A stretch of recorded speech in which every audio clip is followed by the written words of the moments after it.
Aujourd'hui, on va voir le présent en langue étonne. Et je voudrais que vous sachiez déjà dès le départ que à chaque temps en étonne, que ce soit le présent, que ce soit le passé, que ce soit le futur, correspond à un auxiliaire qui leur est propre. Et dans le cas dans le cas du présent, on va avoir son auxiliaire.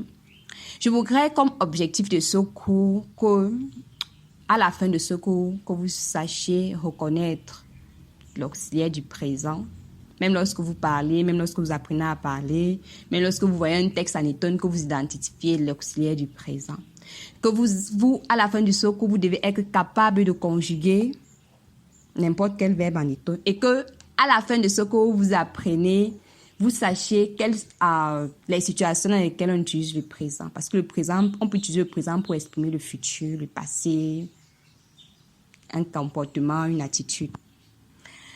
Bon, maintenant, l'auxiliaire du présent, c'est le te. Donc, le elle là, correspond au pronom personnel en français. Et en étonne, le elle peut être remplacé par a, ou, est, i, bi, min, be.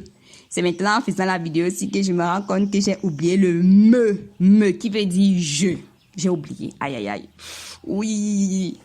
Et le elle, comme je l'ai dit, ça correspond au pronom personnel. Et maintenant, lorsqu'on remplace dans le elle par par leur correspondance en étonne, on aura me te, à te, ou te, et te, i te, bi te, min te, be te. Donc, c'est un peu comme ça. Comment j'ai fait pour oublier me? Aïe, aïe, aïe, aïe, aïe. Donc, l'auxiliaire du présent, c'est elle, te, et le elle peut être remplacé. Pour conjuguer, comment on fait pour conjuguer? C'est simple. Pour conjuguer un verbe en étonne, on va utiliser l'auxiliaire le te plus l'infinitif du verbe. Ça veut dire quoi? J'ai un exemple, je pense que c'est à gauche sur l'écran. Oui, c'est à gauche. Oui, en bas à gauche.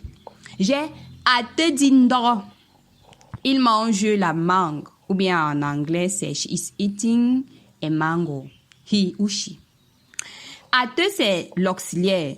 Di, c'est le verbe manger à l'infinitif. Et ndoro, c'est la mangue, oui.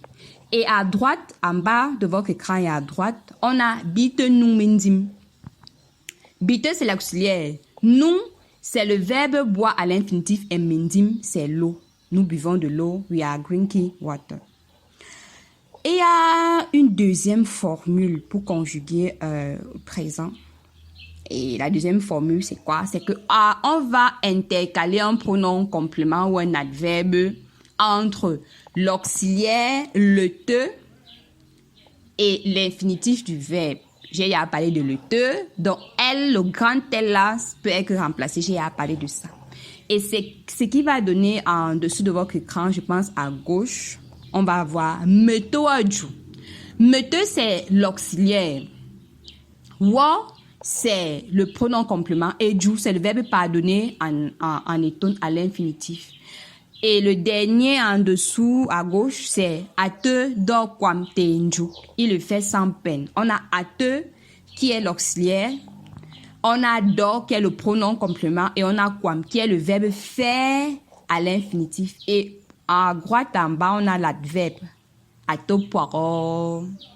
Ja. Il est réellement grand. Bon, maintenant, on a les situations dans lesquelles on peut utiliser le présent. Pour faire simple, moi je dis, pour utiliser le présent peut exprimer un sentiment. Mais toi, je te pardonne. Mais toi, je t'aime. Mais toi, pomme, je te déteste. Le présent peut qualifier une chose, un animal, une personne, à te barni, à te dingbi-toam. Ça qualifie quelqu'un, une chose. Le présent peut encore avoir des références dans le passé, comme le dernier exemple, il est long. Ou te idame itop nengane ma angoué me be wulga ma epan. Est-ce que tu sais ce qui m'est arrivé hier? Je marchais en brousse. Donc le présent peut exprimer le passé. Le présent peut encore exprimer le futur. Mais le présent peut exprimer le futur.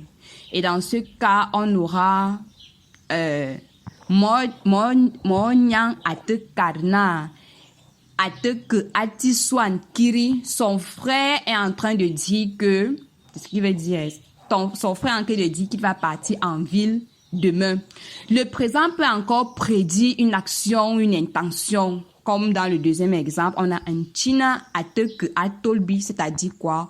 La machine, le train part à midi, donc le départ est à midi. Le présent peut encore prédire un comportement, une incertitude. On a ute tinglana meyal à Mabgan, dont tu vis à gauche au carrefour. Pour plus de vidéos, je vous invite à vous abonner à ma page Facebook, YouTube, Instagram. Apprendre la langue et tourner avec ça, on va relever notre langue qui, si on ne fait rien, va disparaître. Bisous, bisous, ciao.